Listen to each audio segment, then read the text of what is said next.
c'est de travailler sur son développement personnel et professionnel avec l'assistance d'un cheval. Dans le reportage que vous allez voir, il s'agit d'animaux de course à la retraite. Cette thérapie attire notamment beaucoup de chefs d'entreprise. Reportage Alexandre Debré et Rodolphe Augier. Isabelle avance à pas feutrés vers ce cheval. Le cheval est arrivé, il a bousculé, elle l'a pas remis à sa place. Sous le regard attentif de Roselyne, cette stagiaire a 2 minutes pour se présenter à l'équidé, puis vient l'heure du bilan. Quand l'autre rentre dans ta bulle, quelque part, des fois, tu te laisses un peu envahir. Parce qu'il est venu se frotter à toi, il fait quand même 550 kilos, tu vois.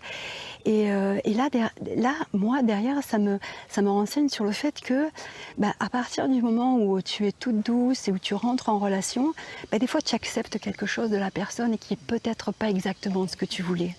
Ces stagiaires sont confrontés ici à d'anciens chevaux de course ou de cascade, des animaux à fort caractère pour faire face à ces chefs d'entreprise et ces consultants.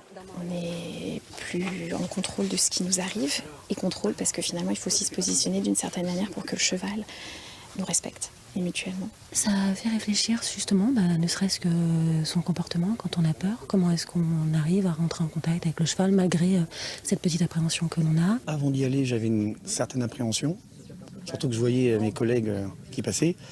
Et assez rapidement, je me suis senti bien. Tous sont venus travailler sur leurs qualités professionnelles comme personnelles. L'Equi-Coaching participe aussi à une meilleure connaissance de soi. Les apports de l'Equi-Coaching, c'est une prise de conscience puissante de sa communication non verbale. On est tous en communication non verbale, c'est-à-dire que tous on dégage quelque chose dont on n'est pas conscient. Et le cheval, il nous renvoie cette image. Donc là, on prend conscience de qui on est. C'est comme se regarder dans un miroir comme on ne se serait jamais vu.